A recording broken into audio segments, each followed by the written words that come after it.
Swimming lesson story में आगे narrative जो बढ़ता है उसमें बताया जाता है कि जो वेदर है टोरंटो का वो चेंज हो रहा है। फॉल पतझड़ का टाइम आ गया है और leaves they have started to fall. वहाँ बिल्डिंग की सुपरिटेंडेंट है बर्था, BERTHA। बर्था जो है वो उन गिरे हुए लीव्स को, फॉलन लीव्स को समेटती है, रेकिन करती है। And then there is this commotion outside, बड़ा शोर होता है और नैरेटर देखता है कि अपनी विंडो से देखता है कि वहाँ पे जो ओल्ड मैन है उसको उसका जो बेटा है वो ड्राइव पे लेकर जा रहा है, जो कि एक बहुत बड़ी कार लेके आया इसी पर्पस से कि वो उस ओल्ड मैन को लेके जाएगा। अब ये जो स्टोरी है टोरंटो से ये शिफ्ट होती है बॉम्बे में। मदर और फादर ने पहली 5 स्टोरीज़ पढ़ ली हैं। मदर बहुत सैड है और there must be this unhappiness in the stories. वो स्टोरीज़ बॉम्बे के बारे में है और उसको लग रहा था कि शायद वो मिस करेगा अपने फैमिली को, और ऐसी उसके मन में आती हैं फीलिंग्स कि मेरा जो सन है वो ज़रूर अपनी होम को मिस करता होगा। बट फादर जो है वो अग्री नहीं करता। सो वो कहता है कि ये ज़रूरी नहीं है कि अगर अनहैप्पीनेस है, सैडनेस है उन स्टोरीज़ में, so it is because the writers have sadness. और there is this quote from the story: all writers worked in the same way. They used their memories and experiences and made stories out of them, changing some things, adding some, imagining some. All writers were very good at remembering details of their lives. तो ये जो दलील है father की कि जहाँ पे writers अपने आइडियाज़ और अपनी मेमोरीज़ उन सब में कुछ इमेजिनेशन ये सब ऐड करते हैं, मदर कन्विंस नहीं है बिल्कुल भी। ठीक है, वो उसका जो आर्गूमेंट है, how can you be sure that he is remembering because he is a writer, और he started to write because he is unhappy and thinks of his past and wants to save it all by making stories of it. तो ये जो incident, ये जो narrative घूम रहा है, कभी बॉम्बे कभी टोरंटो, और अब दोबारा टोरंटो में आया है जहाँ पे बहुत ज़्यादा कोल्ड हो चुकी है। अब रेडिएटर्स हैं वहाँ पे, बहुत पुराने हैं उस बिल्डिंग में, वो फंक्शन नहीं कर रहे ढंग से, और राइटर कंप्लेंट करता है इस बात का बर्था को। और then there is this reference जहाँ पे वो बहुत mischievously reply करती है कि if the radiators don't work, she can give the same warmth, and then she laughingly opens her arms very wide. So then the story moves ahead. Old man जो है वो बाहर stare कर रहा है, इतना अकेलापन है, वो बाहर क्या देखेगा, वहाँ पे स्नो फॉल हो रही है, उसके फ्लेक्स हैं वहाँ पे। So what thoughts is he thinking as he watches them. और वैसा ही जो रेडिएटर्स भी वहाँ काम नहीं कर रहे हैं, ठंड बहुत ज़्यादा हो गई है और इतनी स्टोन कोल्ड ठंड हो गई है। और नैरेटर भी अपने फ्लैट से निकलता है, नीचे जाता है जहाँ बहुत सारे लोग गैदर्ड हो चुके हैं, और बर्था अनाउंस करती है कि मैंने ऑफिस में टेलीफोन भी किया है और वो एक मैन को भेज रहे हैं। और वो कुछ the narrator when he is walking down this long hallway है वहाँ पे, तो वो कुछ अलग सा, कुछ डिफरेंट महसूस करता है, जैसे कुछ मिसिंग है। और जो वो पोर्तुगीज़ वुमेन है वो डोर ओपन करती है, उसको इन्फॉर्म करती है कि जो ओल्ड मैन है उसको एक और स्ट्रोक आया कल और इसीलिए उसको हॉस्पिटल ले जाया गया था। तो तभी उसको नैरेटर को रियलाइज़ होता है कि वो जो एक मेडिसिन की स्मेल आती थी ना हमेशा, वो थी मिसिंग वहाँ से, हॉलवे से। तो फिर जो स्टोरी है जो वो पहुंचती है जहाँ पे वो बुक की स्टोरीज़ हैं जो वो लिख रहा है, जो उसने लिखी हैं नैरेटर ने, वो सारी stories poor middle class Parsi families की हैं, और वो स्टोरीज़ उन सफ़रिंग्स के बारे में हैं जो उनकी लाइफ से जुड़ी हैं। कुछ ऐसा पॉजिटिव एस्पेक्ट है पारसीज़ के बारे में that should be proud of. जो टाटाज़ हैं, दादा भाई नौरोजी है, दिन शॉ पैतीत हैं, ये कुछ नए नेम्स हैं, है ना। टाटाज़ TATAS, दादा भाई नौरोजी DADABHAI, NAOROJI.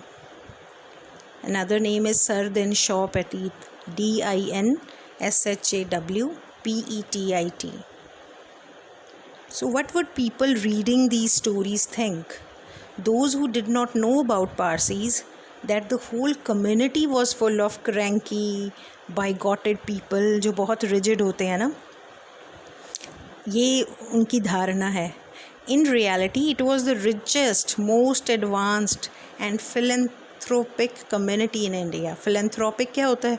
जो मानवता की भलाई के लिए सोचता है, उस सोच को philanthropic कहते हैं. तो ये वो community है. And he did not need to tell his own son that Parsis had a reputation for being generous, kind and family oriented, unquote. But जो मदर है वो हैप्पी है कि उसको सब कुछ याद है मेरे बेटे को, और फादर होप करता है कि कोई ऐसी स्टोरी भी ज़रूर लिखेगा वो जो कैनेडियन एक्सपीरियंस पे होगी, है ना. तो उनको पता चलेगा कि उनके बेटे की लाइफ कैसी है वहाँ पे. लेटर्स के ज़रिए नहीं, वो उस कहानी के ज़रिए भी जान पाएंगे. मदर बड़ी कंफ्यूज्ड है कि उसने क्यों नहीं लिखा, मेरे बेटे ने कोई भी स्टोरी टोरंटो के बारे में क्यों नहीं लिखी. और जबकि जो कर्सी का फादर है वो तो ये मेंटेन, उसकी ये आर्गूमेंट है कि जो राइटर्स हैं वो अपने एक्सपीरियंस को यूज़ करते हैं स्टोरीज़ को बनाने के लिए. और फिर फादर जो है अपना आर्गूमेंट देता है कि शायद उसने इसलिए टोरंटो एक्सपीरियंस को यूज़ नहीं किया क्योंकि अभी बहुत जल्दी है, अभी इतना टाइम नहीं हुआ उसको वहाँ पे रहते, और ऑलमोस्ट 10 साल लगते हैं एक एक्सपीरियंस के होने के बाद कि एक राइटर उसको यूज़ कर सके अपनी राइटिंग में. So उसका आर्गूमेंट क्या है? According to the theory, he is writing of these things because they are far enough in the past for him to deal with objectively. Objectively आप कब सोचते हैं? जब किसी घटना को घटित हुए काफ़ी समय हो जाता है, उसके बाद आप ऑब्जेक्टिव व्यू से उस इंसिडेंट को देख सकते हैं. ठीक है, तो यही वो बात इस लाइन में कहता है उसका father. He is able to achieve what critics call artistic distance without emotions interfering. क्या होता है आर्टिस्टिक डिस्टेंस? आप एक आप एक चीज़ को कला के रूप में पेश करते हैं, पोर्ट्रे करते हैं अपनी किसी लिटरेरी वर्क में, उसमें फिर इमोशंस इंटरफेयर नहीं करते, आप उसको ऑब्जेक्टिव पॉइंट ऑफ व्यू से पोर्ट्रे करते हैं. तो इसका मतलब जो हम बात कह रहे थे जब हमने ये लेक्चर का डिस्कशन शुरू किया कि जो रोहिंटन मिस्त्री हैं उन्होंने अपने ही वर्क को क्रिटिक किया है. So this whole phenomenon is shown कि एक एक्सरसाइज हो रही है इस स्टोरी की को बयां करते वक्त. जो सेल्फ क्रिटिक हो रहा है ना एक वर्क का, वो डेफिनेटली हो रहा है. तो फिर हम स्टोरी में चल रहे हैं. अभी पूरी बुक पढ़ देते हैं पेरेंट्स, और उनको लगता है कि अब हम स्टोरीज़ की जो बुक है उसको पढ़ने के बाद हमें रियलाइज़ हो रहा है कि हम अपने बेटे को अब अच्छे से समझे हैं. तो वो उनके मन में विश आता है कि कुछ और स्टोरीज़ होती. तो जो लास्ट स्टोरी उनको सबसे ज़्यादा अच्छी लगी क्योंकि उसमें कनाडा के बारे में था. और हमने अभी कहा जब लेक्चर की शुरुआत में कि इस बुक में टेल्स फ्रॉम फिरोज़ाबाद में भी जो लास्ट स्टोरी है, जो स्विमिंग लेसन्स हम पढ़ रहे हैं, वो भी कनाडा के बारे में स्टोरी है. तो फादर बताते हैं कि अगर वो ऐसी चीज़ें लिखता रहा सो एक दिन वो एक बहुत पॉपुलर राइटर बनेगा, क्योंकि सब जो हैं इंटरेस्टेड हैं उस लाइफ को रीड करने के लिए, जो कि कौन सी लाइफ है, एक इमिग्रेंट की पर्सपेक्टिव से, दृष्टिकोण से दिखाई हुई लाइफ, क्योंकि इससे बड़ा अलग व्यू पॉइंट मिलता है. सिर्फ इसमें एक डेंजर ये है कि अगर कुछ ऐसा चेंज करता है और ऐसा कुछ आ जाए that he will write like one of them, तो one loses the important difference.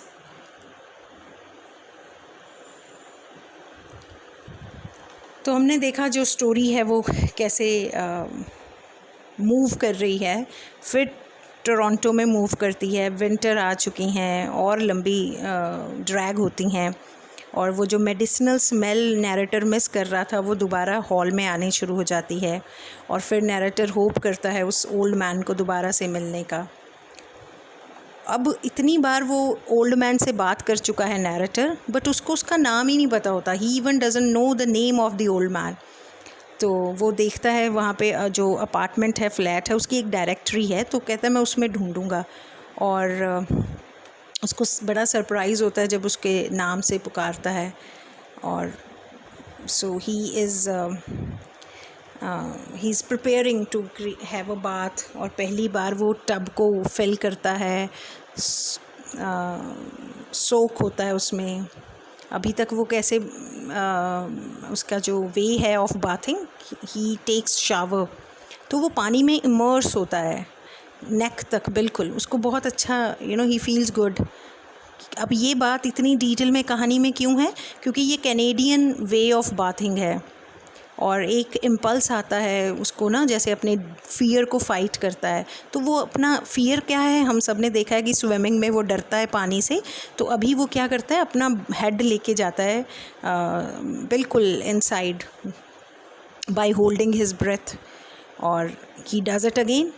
और जब वो he again and again practises this, and he realises कि उसका जो फ़ियर है वाटर का वो तो वैनिश हो गया है। So it gives him a lot of confidence, और वो कहता है कि अब मैं रजिस्टर करूँगा अपने आप को स्विमिंग लेसन्स के लिए। और वो अपने आप को ऐसे महसूस करता है जैसे वो कैनेडियंस के बहुत क्लोज़ हो गया ना, he feels closer to the Canadians. Winter जो है बिल्कुल ओवर होने वाली है, जो स्नो बैंक्स बन जाते हैं वो भी मेल्ट हो रहे हैं। नैरेटर है वो वहाँ पे उस बोर्ड के पास जाता है जहाँ पे पूरे रेजिडेंट्स के नेम लिखे हुए हैं, लेकिन जो अपार्टमेंट 201 है जहाँ पे वो ओल्ड मैन रहता था, अब वहाँ पे कोई नाम नहीं था, एक ब्लैंक था। बड़ा अजीब लगा। नैरेटर डिसाइड करता है कि वो ना खुद इंट्रोड्यूस करेगा अपने आप को, और वो पूछेगा उस ओल्ड मैन से नाम। और जैसे ही वो कॉरिडोर क्रॉस करता है, वहाँ पे पोर्तुगीज़ वुमेन जो है उसको रोकती है और उससे कहती है कि तुम्हें पता है जो ओल्ड मैन है वो ही डाइड। तो नैरेटर इतना स्टन्ड रह जाता है, वो पूछता है did you know his name, लेकिन वो बिना आंसर किए चली जाती है। Now this was the thing जो मैं आपको पहले कह रही थी कि ये एग्ज़ाम्पल है उस सुपरफिशियल लाइफ की टाइप को बताने की जो नैरेटर जी रहा था ना। कैसे जी रहा था, ये सुपरफिशियल क्या है, ये रह रहा था उनके साथ, he was living with those people but he was not one of them. तो ये जो स्टोरी का जो एंड है, वहाँ पे बेस्ट थिंग जो मदर उस लास्ट स्टोरी में जो उसको पसंद आई है, उसमें उसको क्या पसंद आता है अबाउट द ग्रैंडफादर, कि कैसे उसने बताया अपने बेटे को कि वो हमेशा अपने बड़ों की, एल्डर्स की ब्लेसिंग ले। I quote from the story, are you sure, father ने कहा, that you really told him so because you said yourself the other day that he changes and adds and alters things. तो मतलब क्या ये सच में वही है जो तुमने उसको बताया और उसने स्टोरी में ऐड किया? बट वो विश्वास करना चाहती थी एज अ मदर कि ये वही चीज़ें हैं जो उसने उसको बताई थी और उसने उन कहानियों में उसको प्लेस दी। तो वो फादर उसको कहता है कि तुम ना ये जो एक आस्पेक्ट होता है कि आप कंफ्यूज कर देते हो फिक्शन और फैक्ट्स को, ये नहीं करना चाहिए। You must not confuse what really happened with what the story says happened, जो हुआ है और यहाँ जो कहानी कहती है कि हुआ है। You must not lose your grasp on reality, that way madness lies. तो रियलिटी बहुत इंपॉर्टेंट है अकॉर्डिंग टू द फादर। अगर रियलिटी नहीं होगी तो पूरा मैडनेस से भर जाएगा वहाँ पे।